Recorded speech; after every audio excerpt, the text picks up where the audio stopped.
हमारा क्वेश्चन है, उपयोगिता से आप क्या समझते हैं। इस उपयोगिता शब्द में इसका पूरा आंसर है। उपयोगिता मतलब जो हम उपयोग करते हैं, है ना। तो हम इसका आंसर देखते हैं, जो चीज़ हमारी किसी आवश्यकता को पूरा करे या हमें लाभ पहुंचाए वही उसकी उपयोगिता है। मतलब कोई भी, जैसे ये पेन, ये हमारी आवश्यकता पूरा पूरा कर रहा है, हमें लिखने के काम आ रहा है ना।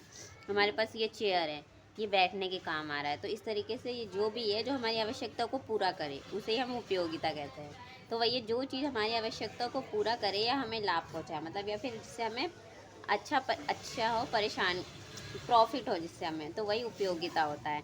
उदाहरण के लिए दिया है कि पानी की उपयोगिता प्यास बुझाने में, है ना। पानी की क्या उपयोगिता है, हम लोगों की प्यास बुझाने में, पानी प्यास बुझाता है ना।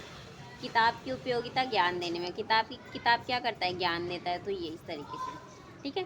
फिर अगला क्वेश्चन है, औसत उपयोगिता से आप क्या समझते हैं। औसत उपयोगिता देखिए क्या होता है, जब हम किसी वस्तु की कई इकाइयाँ इस्तेमाल करते हैं तो कुल उपयोगिता को इकाइयों की संख्या से भाग दें। मतलब जैसे कि कई इकाइयाँ, मतलब मैं 4-5 पेन इस्तेमाल कर रही हूँ, है ना। तो सबकी अलग अलग वो हो सकती है उपयोगिता, सबकी अलग अलग संतुष्टि हो सकती है। मैं इस पेन को 5 नंबर दूंगी और जो दूसरा पेन होगा वो अच्छा नहीं है तो मैं उसको 4 नंबर दूंगी, 3 नंबर दूंगी, तो ऐसे, ठीक है।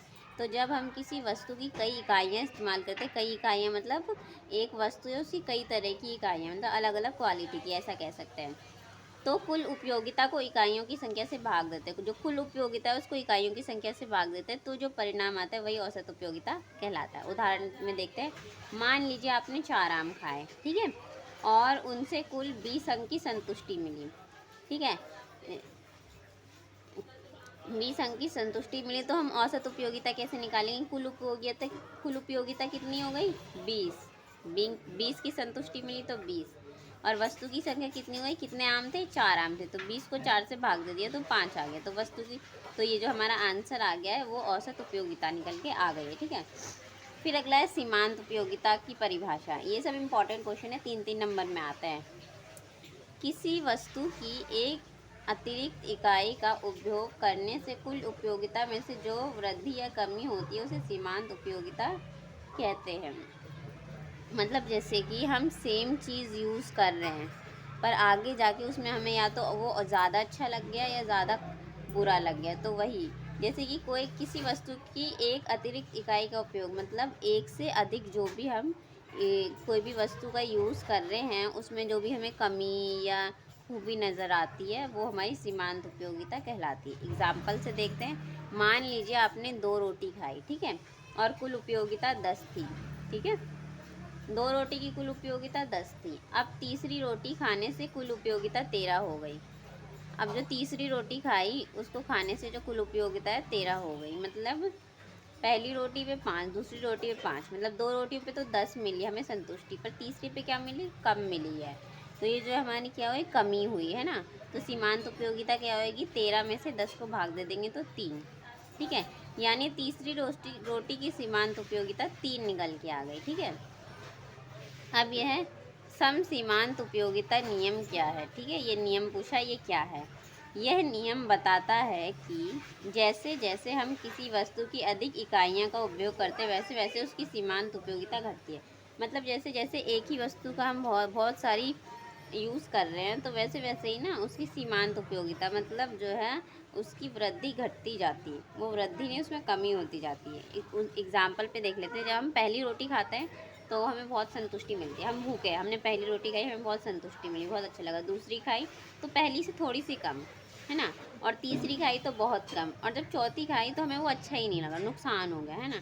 तो इस तरीके से जैसे जिसकी भी वो है कमी कमी होती जा रही है, वो हमारी सम सीमांत उपयोगिता नियम होती है। अब हमारा क्वेश्चन है, बजट लाइन एवं बजट सेट की व्याख्या। बजट लाइन और बजट सेट दोनों को अलग अलग जानते हैं, एक एक के बारे में जानेंगे, ठीक है। पहले बजट लाइन, ठीक है।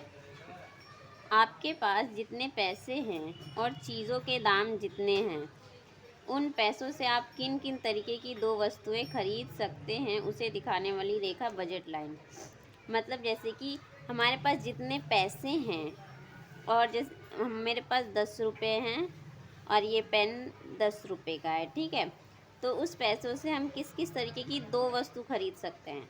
मतलब उसी पैसे से जो आप खरीद सकते हैं जितनी वस्तुएं, वो हमारी बजट रेखा, मतलब एक लाइन कि इतने तक का बजट है, इतने में ही हमें जो भी वस्तुएं खरीदनी है, हमारी बजट लाइन हो गई सिंपल शब्दों में। अब बजट सेट क्या है? बजट सेट है बजट रेखा के ऊपर और रेखा पर मौजूद सभी बिंदु जिन्हें आप अपने पैसों से खरीद सकते हैं, उन्हें मिलाकर बजट सेट। मतलब क्या हुआ, जैसे कि आपकी जो बजट लाइन थी है ना, इसको हिंदी में बजट रेखा बोलते हैं। जो बजट लाइन थी, हम आपने जो जो सामान लिया उसके बाद भी आपके पास और पैसे बच गए है ना, तो उससे अगर आप और क्या क्या खरीद सकते हैं, वो हमारा बजट सेट होता है। ठीक है, कि पैसे हैं हम और क्या क्या खरीद सकते हैं, तो वो हमारा बजट सेट, हमने एक सेट बनाया बजट का। ठीक है, फिर अगला है अंधिमान तटस्था वक्र। क्या है अंधिमान तटस्था वक्र? इस या तो अंधिमान कहते हैं इसे, या तो तटस्थता वक्र। थोड़ा शब्द हार्ड है पर ये भी क्वेश्चन है। तटस्था वक्र पर मौजूद हर बिंदु पर उपभोक्ता ना तो ज़्यादा खुश होता है ना ही कम, उसके लिए सभी संयोजन बराबर होते हैं।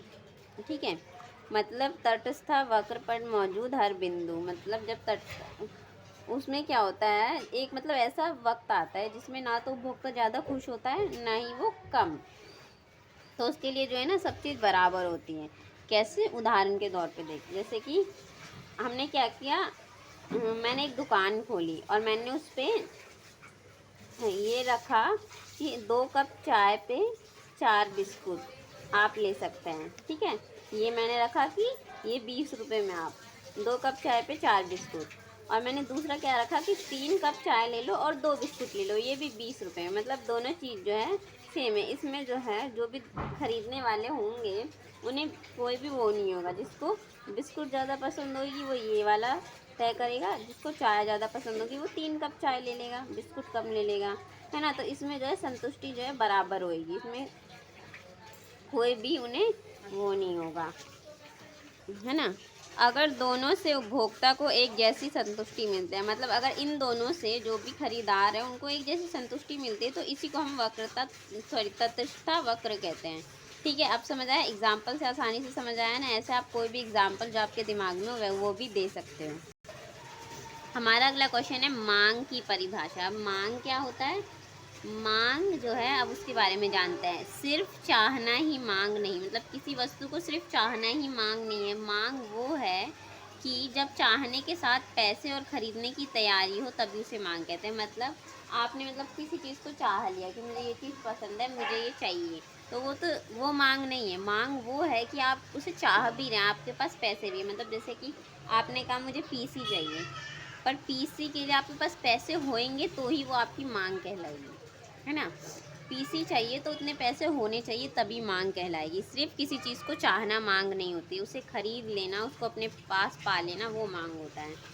ठीक है, तो उदाहरण में देखते हैं। अगर कोई छात्र कहता है कि वह किताब खरीदना चाहता है, ठीक है, किताब खरीदना चाहता है लेकिन उसके पास पैसे नहीं है, तो ये मांग नहीं हुआ।